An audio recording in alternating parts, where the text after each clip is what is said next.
On lit dans l'Ecclésiaste, rien de nouveau sous le soleil. En chadash tachat hashemesh. Ça veut dire que prévoir, ce n'est pas prévoir des choses qui n'ont jamais eu lieu. C'est prévoir le retour de choses qui ont déjà eu lieu. Prévoir des constantes. Alors, est-ce que ça s'appelle est-ce que on peut encore parler de prévision? Écoutez, les choses, si je peux prévoir que le jour va revenir lorsqu'il est minuit. Mais en même temps, on dit, ah oui, mais c'est pas la vraie prévision, parce que la prévision, c'est prévoir des choses qui ne sont pas connues. Non, il faut changer son idée de la prévision.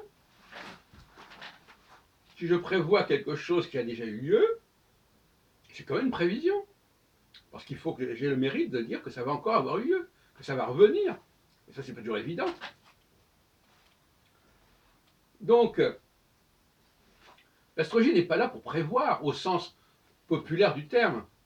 Elle est là pour nous parler des choses qui vont revenir, des choses que j'ai observées, et je pense que je les ai observées, et donc je vais avoir l'occasion de les revoir, ces objets. Il ne s'agit pas de prévoir, il s'agit de revoir.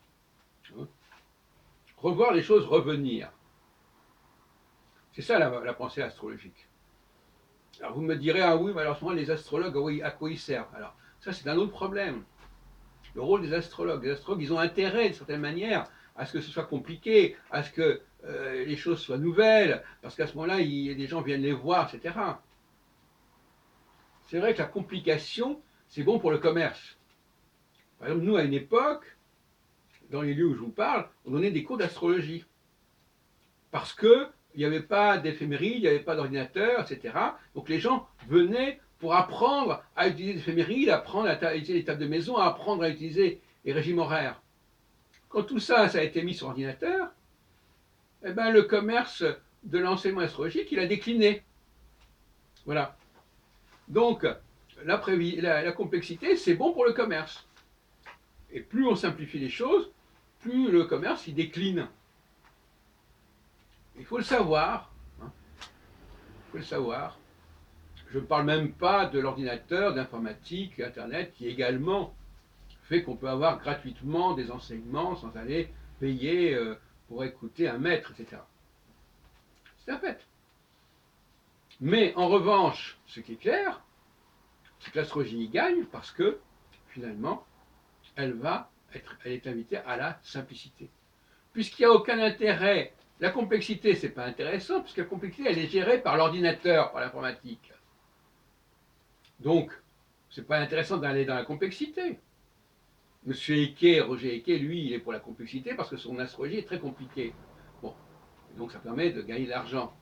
Mais, alors tout le monde, vous savez que la complexité ne paye pas, eh bien, contentez-vous de la simplicité. C'est beaucoup mieux, c'est beaucoup plus simple pour tout le monde. Et surtout, c'est beaucoup plus simple pour l'image de l'astrologie. Parce qu'une astrologie qui parie sur la complexité, elle se suicide, elle se perd. Hein? Parce qu'elle va prétendre à appréhender tout, savoir à chaque instant ce qui va nous arriver, etc. On est dans le délire. Et là, l'anti-astrologue, lui, il attend que ça pour nous coincer. Par contre, si vous dites des choses générales, qui sont vraies, mais qui sont vraies pour quelqu'un qui regarde les choses d'en haut, globalement, qui n'est pas perdu dans son cas personnel, qui voit qu'il arrive des choses semblables à des gens différents, à des époques différentes. Bon, si on n'a pas cette capacité conceptuelle de synthèse, eh ben à ce moment-là, ce n'est pas la peine. Donc si l'astrologie n'est faite que pour les imbéciles qui ne sont pas capables de généraliser, qui ne sont pas capables de conceptualiser, bon, bah, très bien, qu'on leur laisse cette astrologie-là.